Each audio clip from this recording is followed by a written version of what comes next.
कुठं चालले रे? आम्ही ना तिथं चिमणीचा खोप आहे आम्ही बघायला चालले कुठं? तिथं वांग्यामध्ये.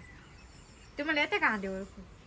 चाल ना पाहू. कुठे आहे? इकडे आहे का? हा मला नाही ओळखू आले म्हटले तुम्हाला विचारा वाटतं ना. चला बरं. अरे काय रे? कुठं चालला? अंडू पाहिला. हा बाबा चल बरं. कुठे आहे? इकडे जागीच आहे का? हा हे बाई इथं खोप आहे. कुठे आहे? हां हां इथं अंडे आहे त्याचे. मग हो. अगं ते बारीक पक्षी राहते त्याच्यावाले ते. लाल लाल अंडे. ते बारीक नाही का पक्षी राहते हे एवढे बघ, आलू गागत. याच्यात अंडे. इकडे गागत आहे पाहिजे. होय. ते हा, बारीक. तिथं नवीन खोप आहे तो दुसरा. नाही नाही ते खोपत असं नाही. ते तिथे गागत बाय. ते तिथे गागत आहे ते. दिसून नाही राहिलं ते. हे बघ आलू ते याच्यात अंडे. त्याला काय म्हणते माहिती का ते लिटकं नाही ते दिसले लिटकं. का? हा? दिसलं का? पाहू थांब एक मिनिट मला पाहू दे नीट. बघा मित्रांनो इथं अंडे.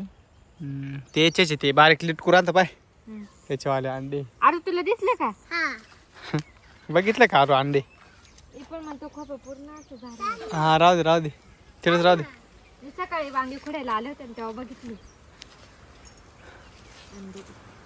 तर मित्रांनो हे बघायचे का अंडे आहे आपण ना तिथं पक्षी? मला तर वाटतंय ते बारीक लिटकेचेच आहे. तुम्ही सांगा कमेंट करून कसले नाही का. आरूनी पण बघितले. आरू अंडे बघितले? छान आहे ना? कुठे आहे खोपा? चिमणीचा खोपा कुठे? तिकडे आहे का? तो तिथे आहे. किडा बघ. कुठे? किडा आहे का? किती छान कलर आहे बघा ना त्याचा. बघा मित्रांनो हा इथे एक किडा बसलेला आहे वांग्यावरती. किती छान दिसतोय बघा. दोन आहे बाई. इकडून पण आहे ना. खराब झालं ते वांग त्याला लट गेले ते. चला बघितले ना आरू? चला. अंडे बघा गेलता का आरू? अंडे बघा गेलता ना? तो तिथे खोप आहे पाय ना. चला. नको तेव्हा ते आपल्याला तो मारून बघ तिथे बसली. तुमची मम्मी तिथे बसेल.